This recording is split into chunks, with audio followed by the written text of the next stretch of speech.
Olá meninas, boa tarde. Então vamos continuar mais uma aula hoje. E hoje nós vamos falar sobre os fungos, né? A parte de micologia. Então, micologia está envolvido com a parte da microbiologia. Lembrem que a disciplina é microbiologia e parasitologia. Aí acabei separando os fungos e colocando por último, mas entra lá na parte da microbiologia, falar sobre fungos, estudar sobre as doenças ocasionadas por fungos. Então, dentro do conceito, micologia ela é a ciência que tem como principal objetivo estudar os estudos ou estudar os fungos que acometem os humanos. Os fungos eles têm como característica, né, ou conceito, que são vegetais de organização rudimentar. O corpo deles é constituído por um talo desprovido de raiz, de caules e de folhas. Então, mais ou menos essa é a estrutura de um fungos, tá? E aí tem o metabolismo dos fungos. Então, a forma como acontece, né, a nutrição, o desenvolvimento dos fungos, ele vai depender do meio onde ele vive. Então, os fungos são encontrados nos mais diversos meios terrestres ou aquáticos e em associação com vegetais ou animais, e podem ser classificados como heterotróficos ou saprófitos. Então, os fungos heterotróficos são aqueles que se alimentam da matéria de outros seres vivos, ou seja, eles não são capazes de adquirir seu próprio alimento, eles têm que ter um outro ser vivo para a parte deles conseguir se desenvolver. E existem os saprófitos, que eles vivem para se alimentar da matéria orgânica, de vegetais e animais mortos que estejam em decomposição. E aí a gente tem como principal exemplo desses saprófitos, no caso, os morfos ou bolores e leveduras. Uma outra classificação que é dada pelos fungos, que é conforme os seus grupos, é em relação eles são os fitomicetos, arcomicetos e basomicetos. Então, eles têm algumas características e geralmente essas características diz respeito à questão celular. Então, para formar a questão do micélio, que é uma parte do fungos, é necessário as hifas. As hifas, elas são filamentos de células, são elas que carregam as informações desses fungos. E aí existem os fitomicetos, que são os tipos mais primitivos de fungos, que eles são formados por hifas monocarióticas, ou seja, que tem apenas uma célula e dividida. Existem os arcomicetos, que são caracterizados também por hifas monocarióticas divididas, e os basidiomicetos, que são saprófitos, né, ou seja, são aqueles que se alimentam de animais em decomposição, dos quais alguns são comestíveis e outros podem ser tóxicos. As hifas são divididas e dicarióticas, ou seja, possuem uma variedade maior de células. Aí nós vamos, isso é só uma pincelada em relação à parte estrutural do fungos. Nós vamos começar falando das doenças ocasionadas por fungos. Aqui eu coloquei aquelas doenças que mais acometem a pele, acometem o couro cabeludo, e nós vamos começar falando sobre a cricomicose nodosa, ou piegra, popularmente conhecida como quiranas. Então, ela é uma doença fúngica, existe de dois tipos, a piedra negra e a piedra branca. Então, é uma micose que caracteriza-se por formação de pequenos nódulos pretos endurecidos que aderem com uma facilidade muito grande aos pelos, principalmente os pelos do couro cabeludo, mas também pode aderir aos pelos da axila e da região pubiana.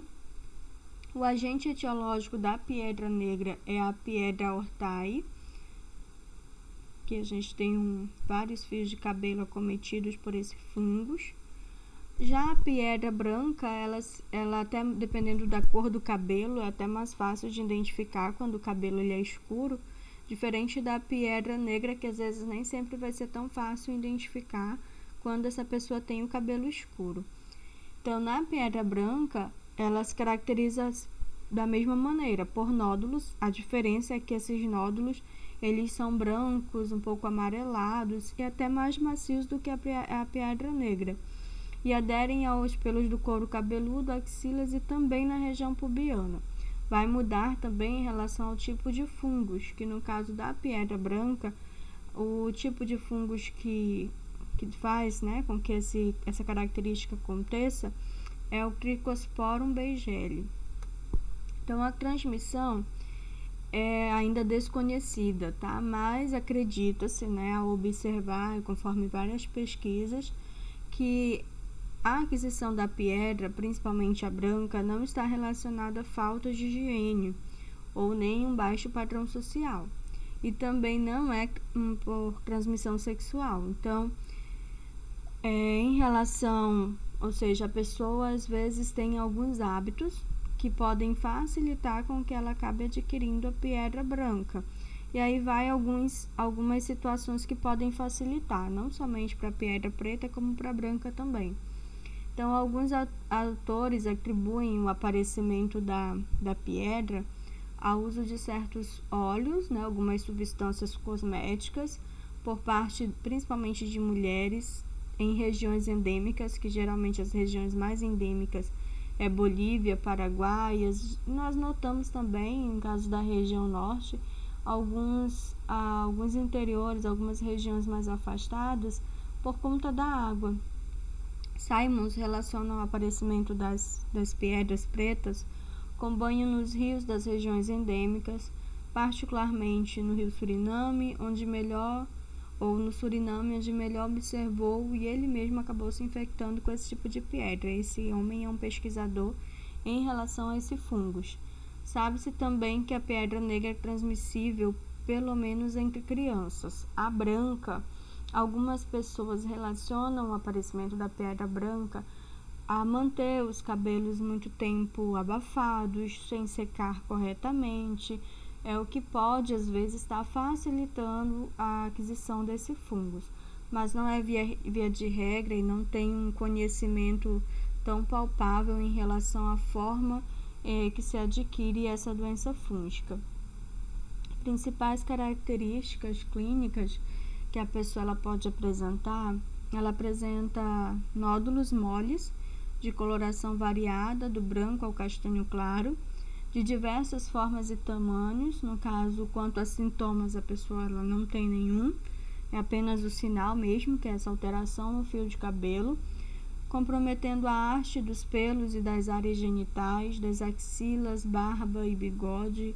Isso também depende do tamanho desses pelos. Menos frequentemente do couro cabeludo.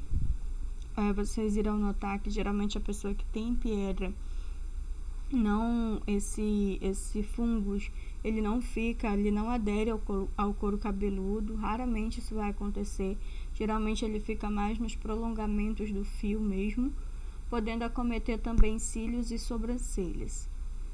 Então, aqui temos um caso raro de pedra, né, que chegou a acometer o couro cabeludo, mas isso é uma raridade mesmo, tá? Geralmente acomete somente o prolongamento dos fios, tá? E aí nós temos ela aqui bem mais aumentada. Também podem aparecer lesões cutâneas, eritematosas e descamativas, que foi a imagem que eu mostrei do couro cabeludo. Raramente lesões extracutâneas em imunodeprimidos, ou seja, raramente ela vai se deslocar dessas regiões, vai ficar em mucosas. Geralmente é somente nos pelos mesmo. Mas nos países asiáticos, esse fungos ele acaba ocasionando muita onicomicose, que nós vamos falar da onicomicose, mas ocasionada por outros fungos futuramente, ou amanhã, né? A pedra branca tem distribuição universal, com predileção por regiões temperadas e tropicais. No Brasil é alta sua frequência nas regiões norte, afeta indivíduos de ambos os sexos e pode comprometer qualquer faixa etária. Como eu falei, causa específica ainda a gente não tem em relação a pesquisas, é bem desconhecido. Então, algumas pessoas relacionam a forma de cuidados com os pelos, com o cabelo, né, ao uso de alguns cosméticos que podem facilitar, mas o que a gente sabe é que geralmente esse fungus ele vai ter essa predileção por um ambiente, né, por uma temperatura mais tropical, o que facilita a proliferação da piedra branca. Então, o tratamento da piedra. Geralmente o corte de cabelo ele é suficiente para resolver.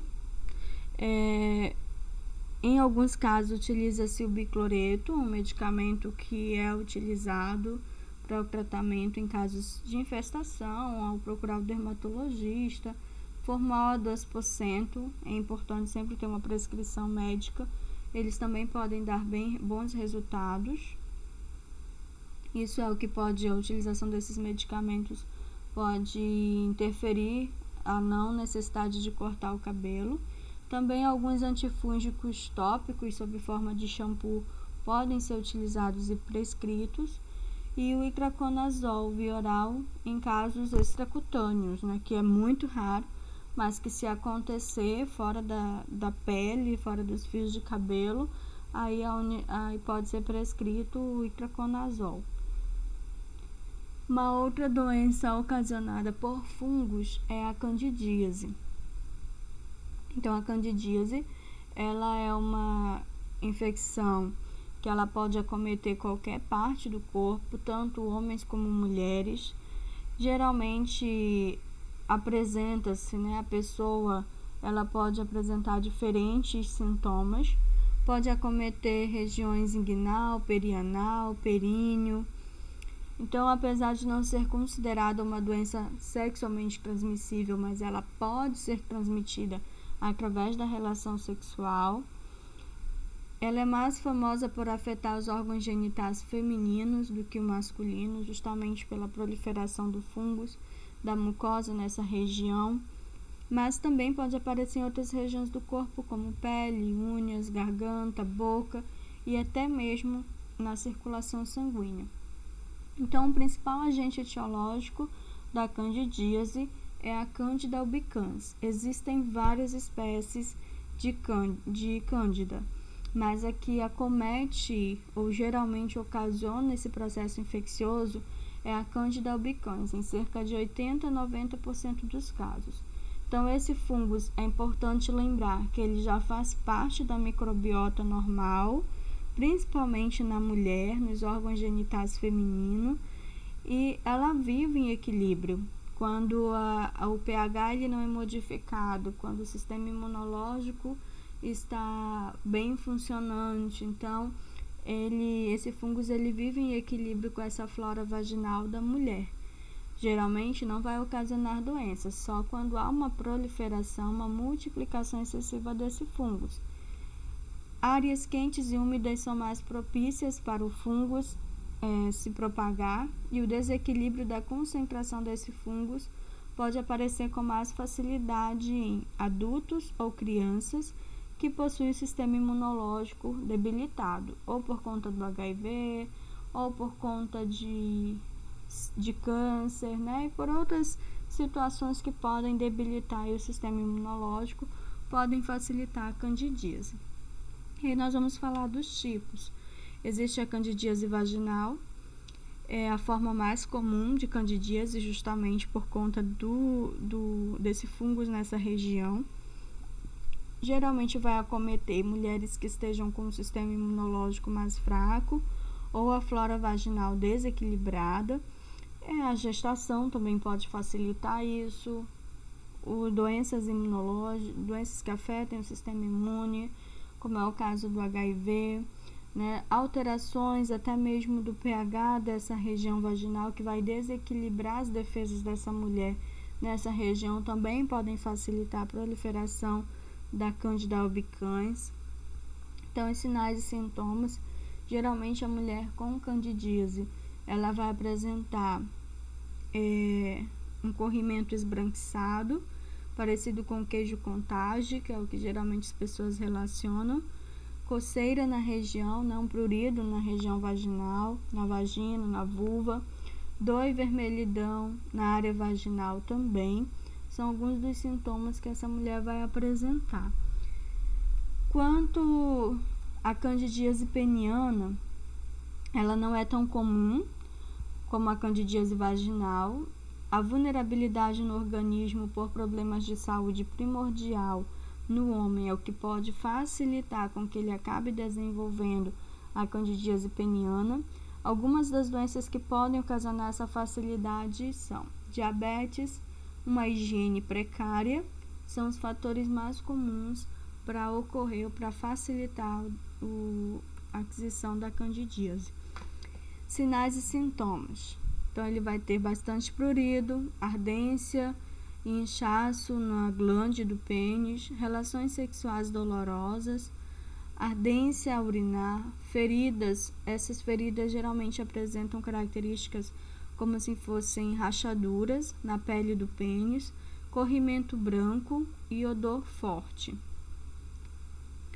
Um outro tipo de candidíase é a candidíase oral. Então, a candidíase oral ela pode ser diagnosticada em crianças, idosos, diabéticos, em adultos após contato íntimo desprotegido e pacientes e pessoas, em fase de tratamento que comprometem o sistema imunológico. Então, essas são as principais classes de pessoas que podem acabar desenvolvendo a candidíase oral, adquirindo a candidíase oral.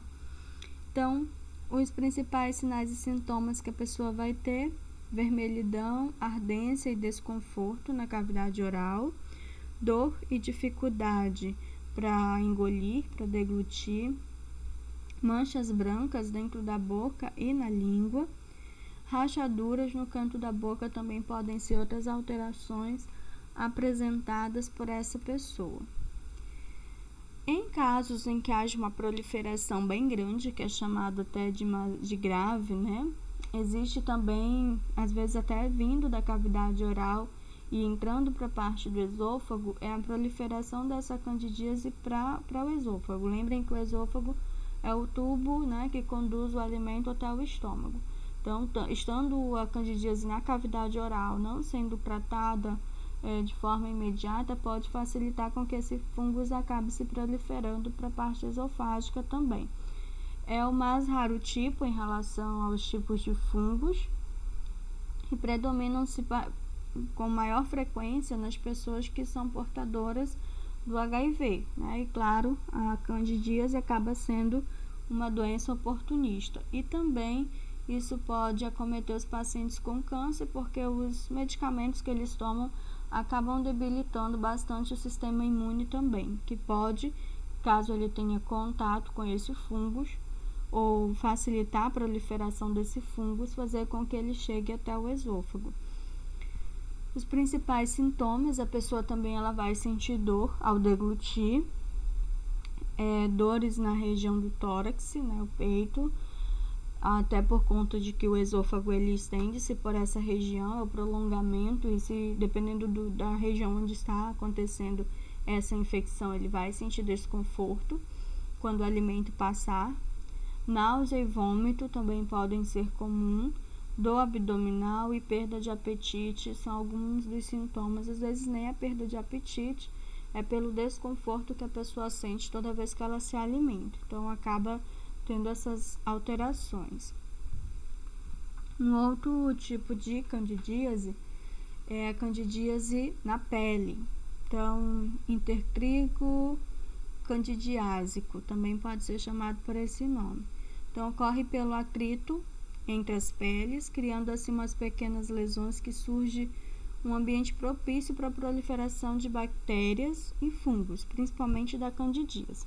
Então, as dobrinhas, às vezes, ou então a junção ali, de uma perna com outra todo o tempo junto, pode facilitar. Esse atrito constante pode acabar facilitando a proliferação desse fungos.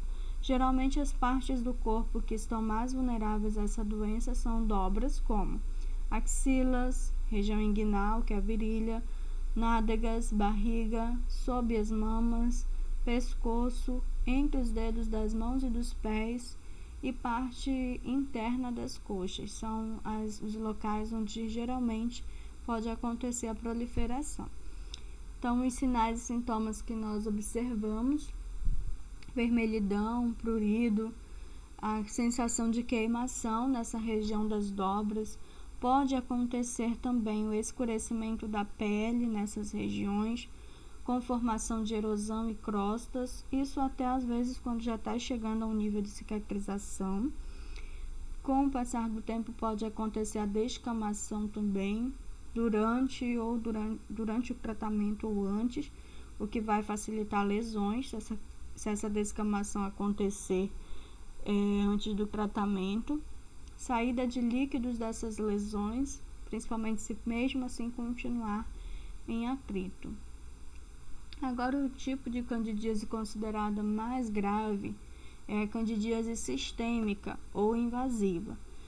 Então, ou até mesmo disseminada, então pode ter vários nomes diferentes. Essa candidíase, ela ocorre principalmente com pessoas que têm um sistema imunológico mais enfraquecido, ou seja, é quando o fungus ele atinge a corrente sanguínea, e aí quando ele atinge a corrente sanguínea ele pode chegar a qualquer órgão do corpo, né? Válvulas cardíacas, cérebro, baço, rins e olhos, e causar complicações mais graves, podendo evoluir para a candidemia, que nesses casos é o nível fatal, porque se atingir o cérebro pode causar lesões cerebrais irreversíveis, assim como cardíacas também.